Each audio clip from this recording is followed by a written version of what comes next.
very limited view. There's male, there's female, that's all there could possibly be. And I found that that's not true at all. Rockin' Man! The Smiths are raising 3 children in the American South, including their adopted son, Patrick. He's a hermaphrodite. James. I'm cheating! I think he feels much more masculine than he does feminine. Pretty much from the beginning, he was much more like my other son than my daughter. He's always liked to play rough, loves skateboarding just like me, and rollerblading, bikes. The Smiths have had their hands full protecting Patrick, not only from the spills of rough play, but from something far more menacing, the doctors. They wanted to turn this rambunctious little boy into a girl.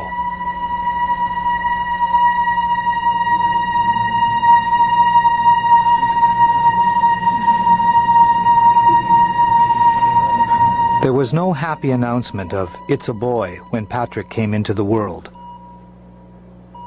As the adoptive mother, Helena attended the birth. They didn't say anything. It was very tense in the room. It was very quiet in the room, and they just wanted to take Patrick out. And I looked up, and there was the doctor who was there, and then like 15 people with them. And I was like, what is going on here? And then they took him away. This doctor went on to say that they couldn't tell if this was a boy or a girl, and I'm in my head saying, what do you mean you don't know if it's a boy or a girl? You're a doctor. I know the difference between a boy and a girl. You know, why don't you know the difference between a boy and a girl?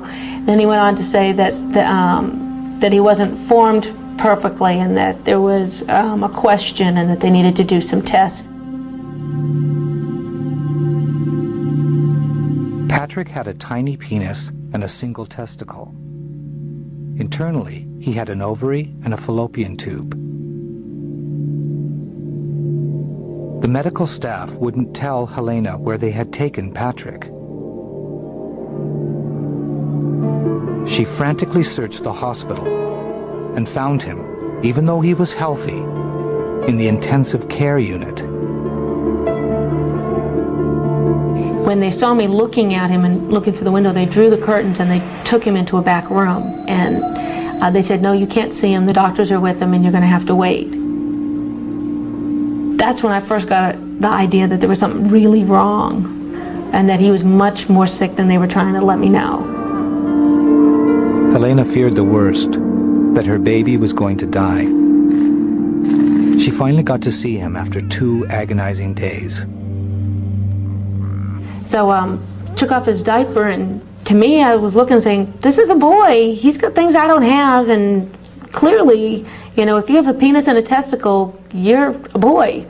And they said, well, no, that's not necessarily true. I said, well, explain to me, why not? They said, well, sometimes things look different than they really are. Tests showed that half of Patrick's male chromosomes were missing.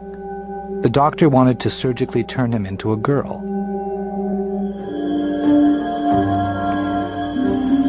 The days are stretching longer and longer. He's in there 5 days, he's in there 6 days, he's in there 7 days. I'm like, when can I take him home? And they're like, well, no, we need to tell you that this is a girl, and you need to decide this is a girl. And I'm like, I don't think so.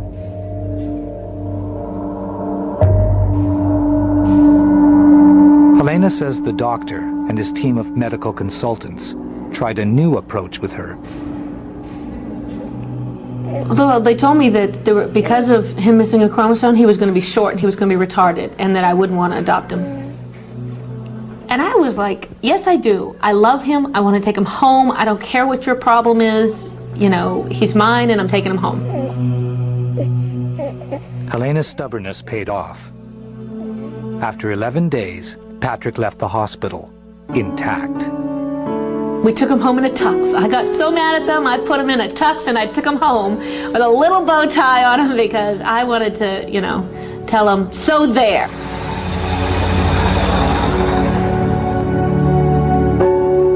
That was the beginning of a long, bitter battle between myself and the doctor. Here, Pepe. Where's the Twinkie? The Smiths were now in a fight to protect their little boy from a doctor who wanted to turn him into a girl. That doctor even told them not to give him a name until corrective surgery could be performed. To me, I was like, no, we're naming him Patrick, and we're going to take him home as Patrick, and we're going to tell everybody, because we're proud of him, we're glad, he belongs in our family, we've wanted him for a long time, and we're telling everybody.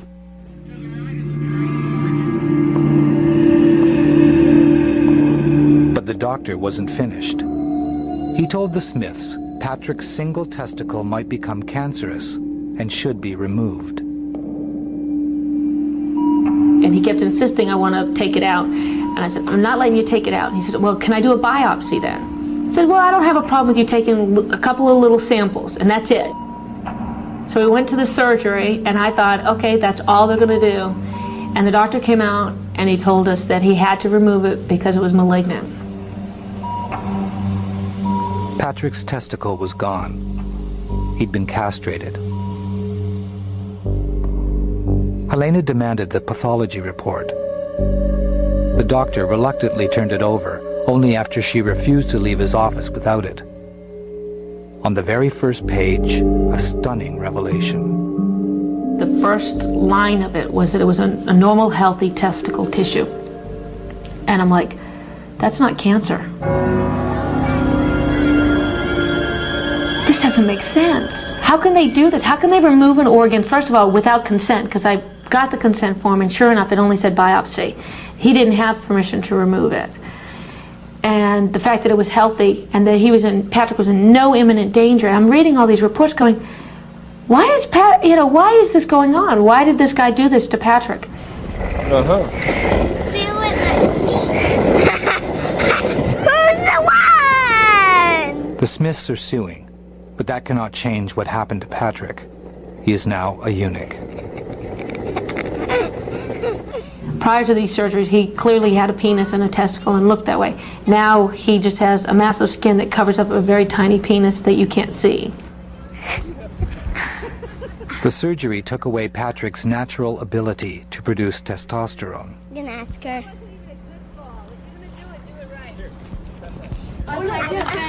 Hey, look at him! He's very small for his age. He's very short for his age. He has no muscle tone. He can't keep up with the other kids playing. A lot of times when he's playing, he has to stop and he has to rest or he has to sit down. Oh! Very good at it. Let's go! He was about a year and a half or 2 years old, and he looked up at me one day with kind of almost a sad look on his face and said, Daddy, is I gonna be a big boy?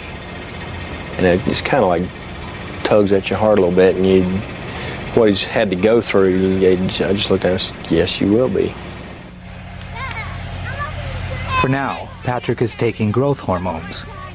Later, he'll get testosterone to keep him looking male. He'll need to take it all his life.